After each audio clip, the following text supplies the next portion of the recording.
നമസ്തേ. ഹിസ്റ്ററിയിലെ 4ാമത്തെ chapter British exploitation and resistance. British ചൂഷണവും ചെറുത്തുനിൽപ്പുകളും.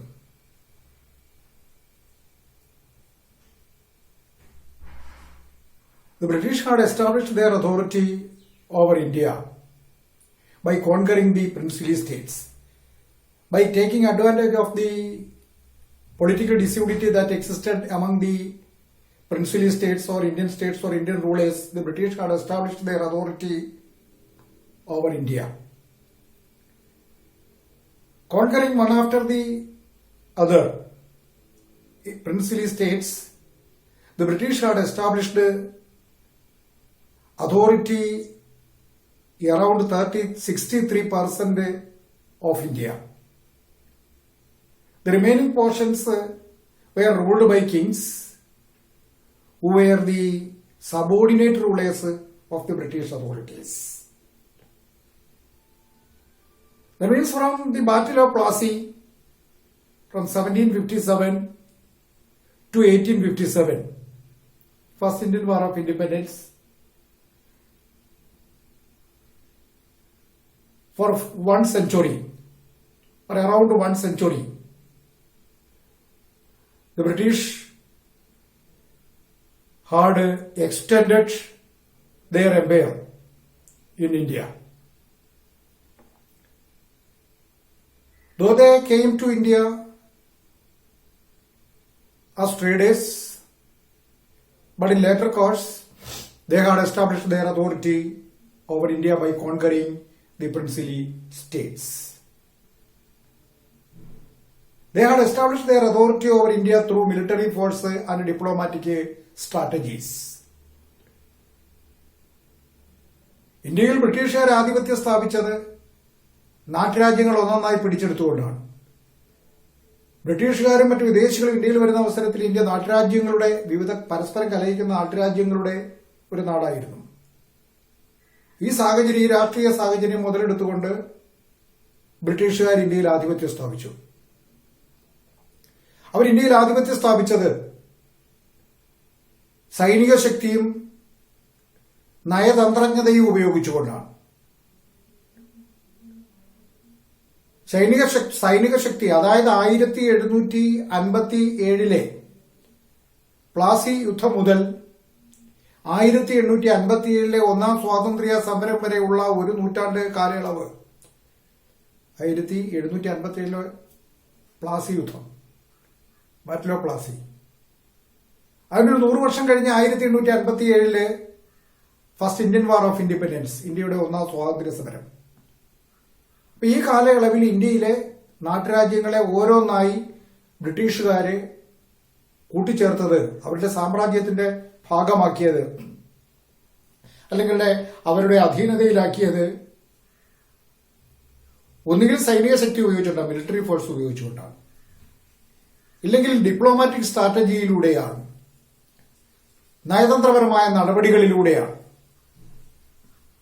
അത്തരം നടപടികളിലൂടെ 63% ഇന്ത്യയുടെ പ്രദേശങ്ങളിൽ ബ്രിട്ടീഷുകാരുടെ നേരിട്ടുള്ള അധീനതയിലായി. അവശേഷിക്കുന്ന ഭാഗം ഭരിച്ചത് നേറ്റീവ് റൂളേഴ്സാണ്, ഇവിടുത്തെ നാട്ടുരാജാക്കന്മാരാണ്. They were subordinate kings of the British authorities. അവരും ബ്രിട്ടീഷുകാരുടെ സാമന്ത രാജാക്കന്മാരായിരുന്നു. എന്നുവെച്ചാൽ ബ്രിട്ടീഷുകാരുടെ കീഴിൽ അടിത്തൂൺ പറ്റി ഭരിച്ചിരുന്ന ഭരണാധികാരികളായിരുന്നു. നമുക്കിവിടെ പ്രധാനമായിട്ടും പരിശോധിക്കേണ്ടത് what are the impacts of British policies.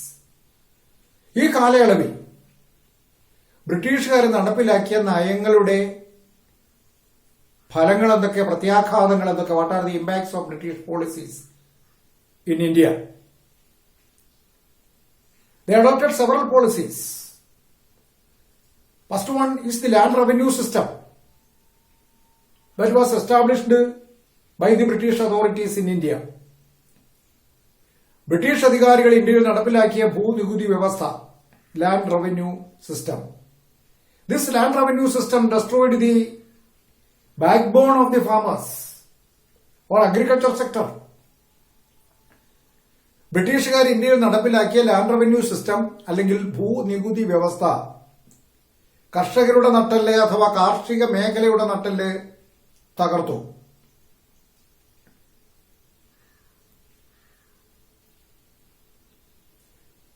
The immediate victims of the land revenue system that was introduced by the British authorities in India were the farmers, Indian farmers. ബ്രിട്ടീഷുകാർ ഇന്ത്യയിൽ ആവിഷ്കരിച്ചു നടപ്പിലാക്കിയ ഭൂനികുതി വ്യവസ്ഥയുടെ ഏറ്റവും ദുരന്തഫലം അനുഭവിക്കേണ്ടി വന്നത് ഇന്ത്യൻ കർഷകരാണ്. The immediate victims of the British policies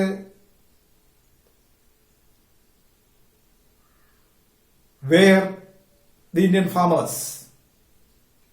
ബ്രിട്ടീഷുകാർ ഇവിടെ ആവിഷ്കരിച്ച് നടപ്പിലാക്കിയ നയങ്ങളുടെ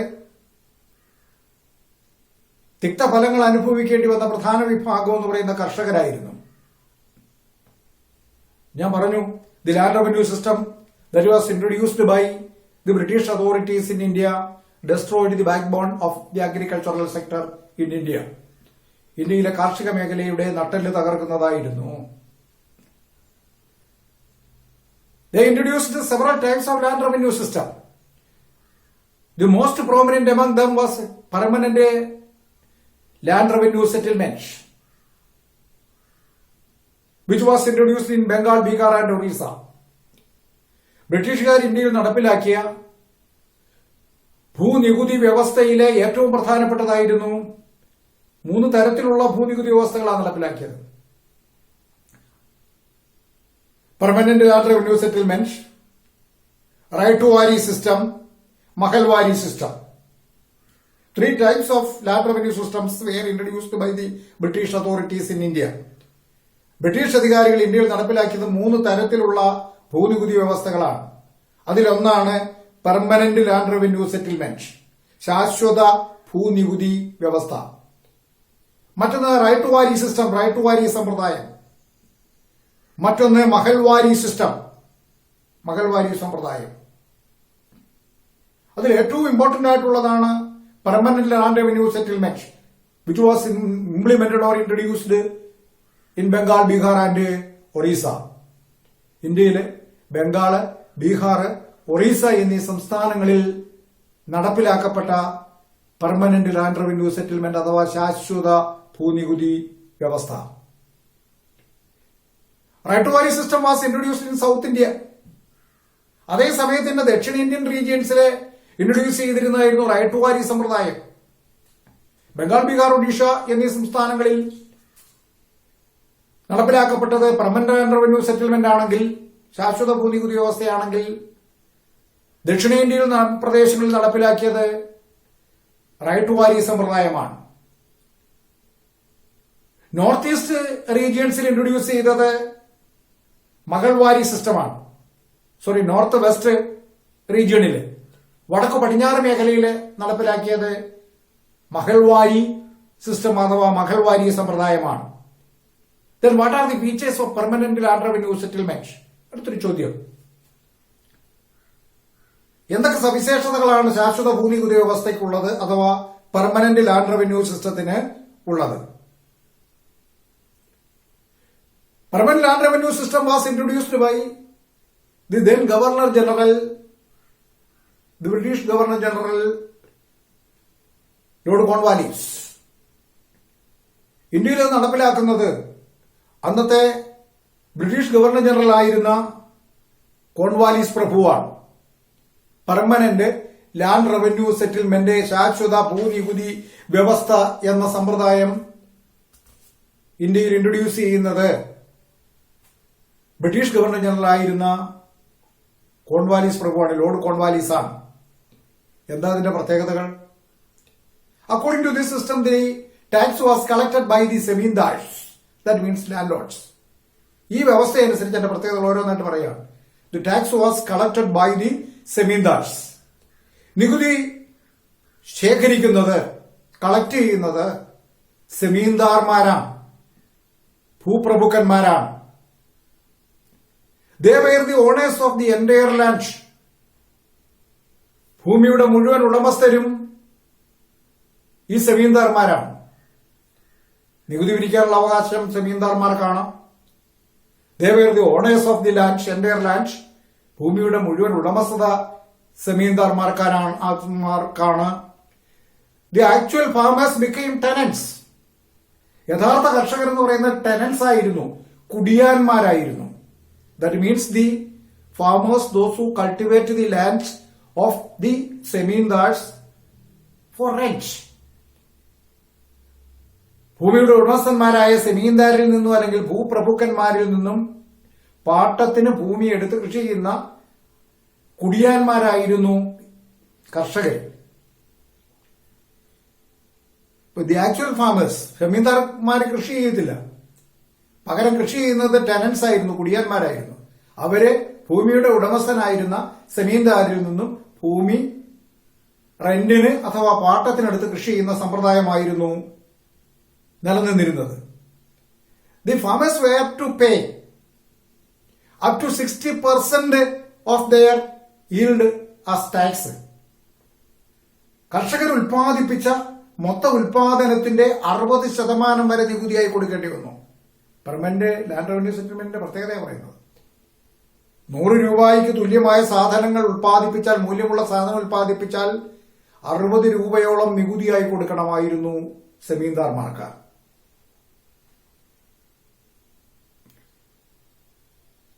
tax was paid to be in cash.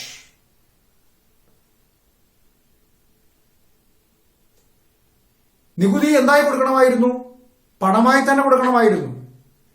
Permanent land revenue സെറ്റിൽമെന്റിന് മുൻപുള്ള കാലയളവിൽ ഇന്ത്യയിൽ നിലനിന്നിരുന്ന രീതി എന്ന് പറയുന്നത് tax can be paid either in cash or in kind. ഒന്നിൽ പണമായിട്ട് നൽകാം, ഇല്ലെങ്കിൽ ഉൽപ്പാദിപ്പിച്ച സാധനത്തിന്റെ ഭാഗം കൊടുത്ത് നികുതി കൊടുക്കാം. ഈ അവസ്ഥയ്ക്ക് മാറ്റം വന്നു. നികുതി പൂർണ്ണമായിട്ടും പണമായി നൽകണമെന്ന് വ്യവസ്ഥ ചെയ്തു. And strictly before the cut-off date, the farmer or the person should pay the tax according to this permanent land revenue settlement before the cut-off date. ഒരു ഡേറ്റ് തീരുമാനിക്കും, നികുതി കൊടുക്കേണ്ട ഡേറ്റ്.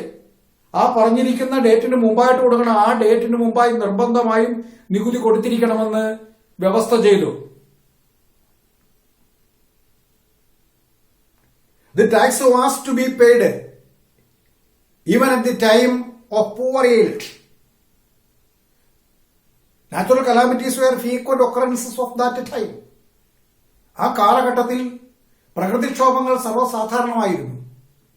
അത്തരം പ്രകൃതിക്ഷോഭങ്ങളിൽ കൃഷി നശിച്ചാലും ഉൽപാദനം കുറഞ്ഞാലും അതൊന്നും സെമീന്ദാർമാർക്ക് അറിയേണ്ട കാര്യം ഉണ്ടായിരുന്നില്ല. വിളവ് വളരെ കുറഞ്ഞാലും നിശ്ചയിക്കപ്പെട്ട നികുതി കൊടുക്കേണ്ടിയിരുന്നു. These are the features of permanent land revenue settlement. ശാശ്വത ഭൂനികുതി വ്യവസ്ഥയുടെ സവിശേഷതകൾ ഇതൊക്കെയാണ്. ഇനി രണ്ടാമതൊരു വ്യവസ്ഥയെക്കുറിച്ച് പറഞ്ഞു, ryotwari system. Ryotwari സമ്പ്രദായം which was introduced over the land revenue system that was introduced in South India, South Indian regions. ദക്ഷിണേന്ത്യൻ പ്രദേശങ്ങളിൽ ബ്രിട്ടീഷുകാർ നടപ്പിലാക്കിയ ഭൂനികുതി വ്യവസ്ഥയാണ് റൈറ്റ് ടു വാരി സമ്പ്രദായം എന്ന് പറയുന്നത്. According to this system the land tax was collected directly. Tax was collected directly from the farmers. മറ്റേത് സെമീന്ദാർമാർ പിരിച്ച് ബ്രിട്ടീഷുകാർക്ക് കൊടുക്കുന്ന അവസ്ഥയായിരുന്നു ഉണ്ടായിരുന്നത്. ഇവിടെ അങ്ങനെയല്ല. ബ്രിട്ടീഷുകാർ നേരിട്ട് നികുതി പിരിക്കുന്ന direct tax collection ryotwari സിസ്റ്റത്തിന്റെ പ്രത്യേകത ഏതായിരുന്നു. But the tax was so excessive. നേരിട്ട് പിരിച്ചിരുന്നെങ്കിലും നികുതി വളരെ കൂടുതലായിരുന്നു, വളരെ അധികരിച്ചത് ആയിരുന്നു. And the tax rate was frequently raised. നിരന്തരം നികുതി നിരക്ക് കൂട്ടിക്കൊണ്ടിരുന്നു. എല്ലാ വർഷവും നികുതി ഇങ്ങനെ കൂട്ടിക്കൊണ്ടേയിരുന്നു. അതാണ് റൈറ്റ് ടു വാരി സിസ്റ്റത്തിന്റെ പ്രത്യേകത. ഇനി മൂന്നാമത്തത് Mahalwari system. It was introduced in north west portions of India. ഇന്ത്യയുടെ വടക്കു പടിഞ്ഞാറൻ ഭാഗങ്ങളിൽ നടപ്പിലാക്കിയ സമ്പ്രദായമാണ് ലാൻഡ് റവന്യൂ സിസ്റ്റമാണ് മഹൽവാരി സിസ്റ്റം, മഹൽവാരി സമ്പ്രദായം എന്ന് പറയുന്നത്. According to this system the village headman was assigned to collect tax. ഇവിടെ നേരിട്ടല്ല ടാക്സ് കളക്ഷൻ. ഇവിടെ ടാക്സ് കളക്ഷനുള്ള മഹൽവാരി സിസ്റ്റത്തിൽ ടാക്സ് കളക്ഷനുള്ള അവകാശം വില്ലേജ് ഹെഡിനാണ്, ഗ്രാമത്തലവനാണ്. അതിന്റെ പ്രത്യേകത ഏതായിരുന്നു? ഇതിനെ എന്താ മഹൽവാരി സിസ്റ്റം എന്ന് അറിയപ്പെടാൻ കാരണം? The village during that time, the entire village during that time was termed as mahal. ഒരു ഗ്രാമത്തെ മുഴുവൻ അറിയപ്പെട്ടിരുന്നത് മഹൾ എന്ന പേരിലാണ്. അപ്പൊ മഹളിനൊരു തലവനുണ്ടായിരിക്കും. ആ തലവനാണ് ആ മഹൾ അല്ലെങ്കിൽ ആ വില്ലേജിലെ മുഴുവൻ നികുതിയും പിരിക്കുന്നതിനുള്ള അവകാശം. അപ്പൊ ആ ഒരു ഗ്രാമത്തിൽ നിന്ന് എത്ര രൂപ ബ്രിട്ടീഷുകാർക്ക് കൊടുക്കണമെന്ന്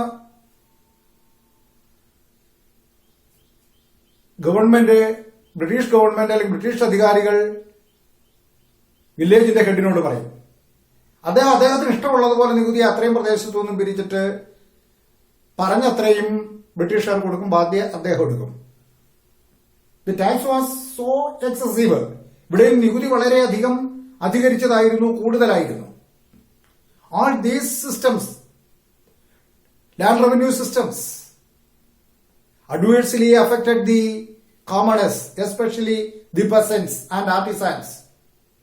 ചുരുക്കി പറഞ്ഞാൽ സാധാരണക്കാരെ ഈ മൂന്ന് രീതിയിലുള്ളതായാലും, പെർമനന്റ് ലാൻഡ് റവന്യൂ സെറ്റിൽമെന്റ് ആയാലും, റൈറ്റ് വാരി സിസ്റ്റം ആയാലും, മഹൽവാരി സിസ്റ്റം ആയാലും, നികുതി അധികരിച്ചതായതുകൊണ്ട് തന്നെ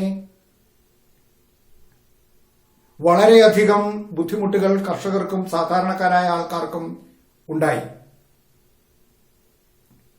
When the farmers failed to pay their tax,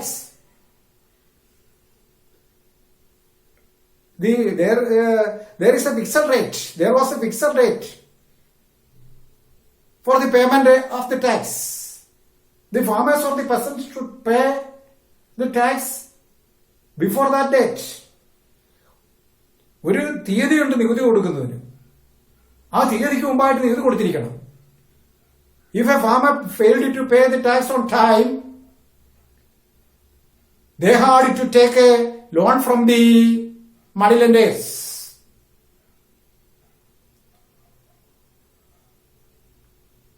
അതായത് നികുതി കൊടുക്കുന്നതിനുള്ള വേറെ മാർഗങ്ങളും പറഞ്ഞിരുന്നു. പലിശക്കാരിൽ നിന്നും പണം കടമെടുത്ത് നികുതി അടയ്ക്കണം എന്ന വ്യവസ്ഥ ചെയ്തിരുന്നു. ഒരാൾക്ക് നികുതി കൊടുക്കാൻ കഴിയാതെ വരുമ്പോ അയാൾ മണി ലെൻഡേഴ്സിൽ നിന്നും പലിശക്കാരിൽ നിന്നും, പലിശയ്ക്ക് പണം കടം കൊടുക്കുന്നവരിൽ നിന്നും കടമെടുത്ത് നികുതി കൊടുക്കേണ്ടതായിട്ട് ഉണ്ടായിരുന്നു. And when they failed, that means the persons or the common people failed to repay this loan and its interest, the land was seized by the money lenders. ആ നികുതി ഇത്തരത്തിൽ ലോൺ എടുത്ത് കൊടുത്തു കഴിഞ്ഞാൽ, ആ ലോൺ കൊടുക്കുന്നത് തിരിച്ചടയ്ക്കുന്നതിന് കഴിയാതെ വന്നാൽ ആ കർഷകൻ കൃഷി ചെയ്തിരുന്ന ഭൂമി മണി ലെൻഡേഴ്സ് പിടിച്ചെടുക്കും. പണം പലിശയ്ക്ക് കൊടുക്കുന്നവര് പിടിച്ചെടുക്കുന്ന അവസ്ഥയാണ് ഉണ്ടായിരുന്നത്. That means in short we can say that the condition of the farmers was so pathetic. ഇന്ത്യയിലെ കർഷകരുടെ അവസ്ഥ വളരെ ദയനീയമായിരുന്നു, വളരെ ദരിദ്രമായിരുന്നു. In such a situation, the British authorities in India or the authorities of the English East India Company in India decided to introduce a new policy in the agricultural sector, that is the commercialization of agricultural sector.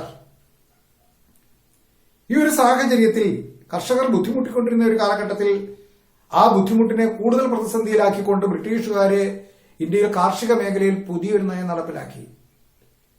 കാർഷിക മേഖലയെ വാണിജ്യവൽക്കരിച്ചു. കാർഷിക മേഖലയുടെ വാണിജ്യവൽക്കരണം. Up to that period the Indian farmers or Indian peasants cultivated food crops, or the major produce of the Indian farmers or peasants is food crops. അതുവരെ ഇന്ത്യയിലെ കർഷകരുടെ പ്രധാനപ്പെട്ട കൃഷി ഭക്ഷ്യധാന്യങ്ങളായിരുന്നു. But as a result of this new policy of the British authorities, the farmers were forced to compelled to cultivate commercial crops in the place of food crops. ഭക്ഷ്യധാന്യങ്ങളുടെ സ്ഥാനത്ത് വാണിജ്യ വസ്തുക്കൾ കൃഷി ചെയ്യാൻ കർഷകരെ ബ്രിട്ടീഷുകാർ നിർബന്ധിച്ചു. കൊമേഴ്സ്യൽ ക്രോപ്സ്, വാണിജ്യ വിളകൾ കൃഷി ചെയ്യാൻ, ഫുഡ് ക്രോപ്സിന്റെ സ്ഥാനത്ത്, ഭക്ഷ്യവിളകളുടെ സ്ഥാനത്ത് വാണിജ്യ വിളകൾ കൃഷി ചെയ്യാൻ നിർബന്ധിതമാക്കി. The best example is indigo in Bengal and Bihar. അതിന് ഉത്തമ ഉദാഹരണമാണ് ബംഗാളിലും ബീഹാറിലുമൊക്കെ ഇൻഡിഗോ കൃഷി ചെയ്യാൻ, നീലം കൃഷി ചെയ്യാൻ. അതുപോലെ തന്നെ cotton in Maharashtra and Punjab. മഹാരാഷ്ട്രയിലും പഞ്ചാബിലും ഒക്കെ പരുത്തി കൃഷി ചെയ്യാൻ നിർബന്ധിച്ചു. Sugar cane in U P, കരിമ്പ് കൃഷി ചെയ്യാൻ യു പിയിലെ കർഷകർ നിർബന്ധിച്ചു. Tea cultivation in Assam and Kerala. കേരളത്തിലെ കർഷകരെ, കേരളത്തിലെയും ആസാമിലെയും കർഷകരെ തേയില കൃഷി ചെയ്യാൻ നിർബന്ധിച്ചു. Jute in Bengal, wheat in Punjab. ചണം കൃഷി ചെയ്യാൻ ബംഗാളിലെ കർഷകരെ നിർബന്ധിച്ചു. അപ്പൊ കർഷകർ തനതായി കൃഷി ചെയ്തുകൊണ്ടിരുന്ന വിളകൾ കൃഷി ചെയ്യുന്നതിൽ നിന്നും മറ്റ് വിളകളിലേക്ക്, വാണിജ്യ വിളകളിലേക്ക്, കൊമേഴ്സ്യലൈസേഷനിലേക്ക്, അഗ്രികൾച്ചർ സെക്ടറിനെ കൊമേഴ്സ്യലൈസ് ചെയ്യാൻ, വാണിജ്യവൽക്കരിക്കാൻ, ലാഭം നോക്കി, by considering the profit and to secure raw materials from India to the British factories or industries which were developed as a result of the industrialization in Britain. ബ്രിട്ടനിലുണ്ടായ വ്യവസായ വിപ്ലവത്തിന്റെ ഫലമായി വ്യാവസായിക മേഖലയിലുണ്ടായ വളർച്ചയ്ക്ക് അനുസരണമായി അവരുടെ വ്യവസായങ്ങൾക്ക് ആവശ്യമായ അസംസ്കൃത പദാർത്ഥങ്ങൾ ഉൽപ്പാദിപ്പിക്കുന്നതിനുള്ള നടപടിയുടെ ഭാഗമായിട്ടാണ് ഇന്ത്യൻ കർഷകരെ കൊണ്ട് നിർബന്ധമായും വാണിജ്യ വിളകൾ അല്ലെങ്കിൽ കൊമേഴ്സ്യൽ ക്രോപ്സ് കൾട്ടിവേറ്റ് ചെയ്യാൻ, കൃഷി ചെയ്യാൻ നിർബന്ധിച്ചത്. Indigo is used for dyeing. In the initial stage it had high prices.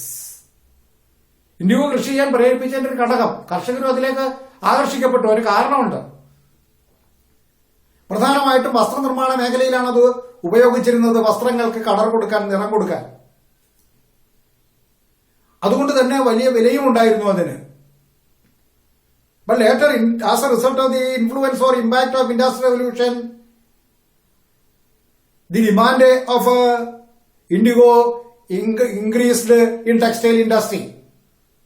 വ്യവസായ വിപ്ലവത്തിന്റെ ഫലമായി തുണി വ്യവസായ മേഖലയിൽ പുരോഗതി ഉണ്ടായപ്പോൾ അതിനനുസരിച്ച് നീലത്തിനും ഡിമാൻഡ്, ഇൻഡിഗോയ്ക്കും ഡിമാൻഡ് കൂടി.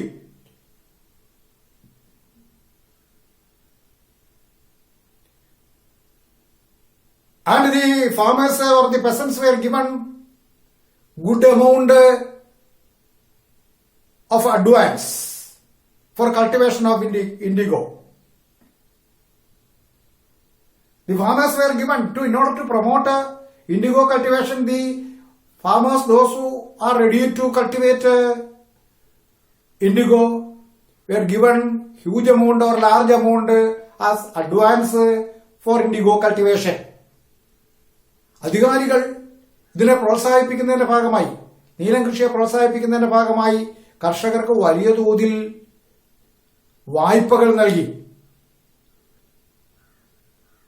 But at the time of harvesting season, farmers received only a lower price due to the interference of the British agents.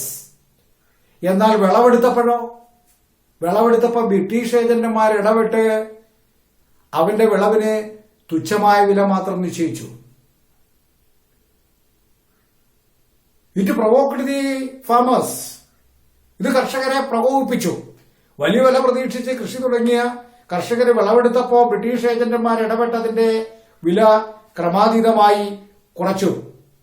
In addition to it, artificial colours were introduced ഇനി ഇതിന്റെ മാത്രമല്ല അവസ്ഥ, നീലത്തിന് demand കുറയുകയും ചെയ്തു. Artificial colours were developed. കൃത്രിമ ചായങ്ങൾ, കൃത്രിമ നിറങ്ങൾ വികസിപ്പിച്ചെടുത്തു. It adversely affected the indigo cultivators or farmers. ഇത് നീലം കർഷകരെ അല്ലെങ്കിൽ നീലം കൃഷി ചെയ്തവരെ വൻതുക അഡ്വാൻസ് ആയിട്ട് ലോൺ എടുത്ത് കൃഷി ചെയ്ത കർഷകരെ ദോഷകരമായി ബാധിച്ചു. In such a situation in 1859 farmers of Bengal declared to give up indigo cultivation. ഇത്തരൊരു സാഹചര്യത്തിൽ 1859 ബംഗാളിലെ നീലം കർഷകർ, ഇൻഡിഗോ കൾട്ടിവേറ്റേഴ്സ്, തങ്ങളിനി നീലം കൃഷി ചെയ്യുന്നില്ലെന്ന് പ്രഖ്യാപിച്ചു. They attacked indigo factories with bow and arrows, swords, spears, etc. Even women also participated in it. ഈ പ്രതിഷേധത്തിന്റെ ഭാഗമായി അവര് അമ്പും വില്ലും വാളും കുന്തവും ഒക്കെ ഉപയോഗിച്ച് ഇൻഡിഗോ ഫാക്ടറികൾ, നീലം ഫാക്ടറികൾ ആക്രമിക്കുകയും മറ്റും ചെയ്തു. സ്ത്രീകൾ ഉൾപ്പെടെ ധാരാളം ആൾക്കാർ ഇതിനകത്ത് പങ്കെടുത്തു. They excommunicated the British supporters. ബ്രിട്ടീഷുകാരെ ഇക്കാര്യത്തിൽ ഇൻഡിഗോ കൃഷിയിലും മറ്റുമൊക്കെ പിന്തുണയ്ക്കുകയും അവരുടെ ഏജന്റായി പ്രവർത്തിക്കുകയും ചെയ്തവരെയൊക്കെ എക്സ്കമ്മ്യൂണിക്കേറ്റ് ചെയ്തു. അവരൊഴിവാക്കി, നിസ്സഹകരിച്ചു അവരോട്. Many educated people and youth supported this movement. ഈ സംരംഭത്തെ, ഈ ഇൻഡിഗോ കർഷകരുടെ, നീലം കർഷകരുടെ ഈ പ്രക്ഷോഭത്തെ വിദ്യാസമ്പന്നരായ ആൾക്കാരും ചെറുപ്പക്കാരും പിന്താങ്ങി. In such a situation the government was forced to appoint a commission to study the problems of the indigo cultivators. ഈ ഒരു സാഹചര്യത്തിൽ നീലം സമരത്തിന്റെ ഭാഗമായിട്ട് ഉണ്ടായ പ്രക്ഷോഭത്തിന്റെ ഭാഗമായി ഗവൺമെന്റിന് നീലം കർഷകരുടെ പ്രശ്നങ്ങളെക്കുറിച്ച് പഠിച്ച് റിപ്പോർട്ട് സമർപ്പിക്കുന്ന ഒരു കമ്മീഷനെ നിയമിക്കേണ്ടതായിട്ട് വന്നു.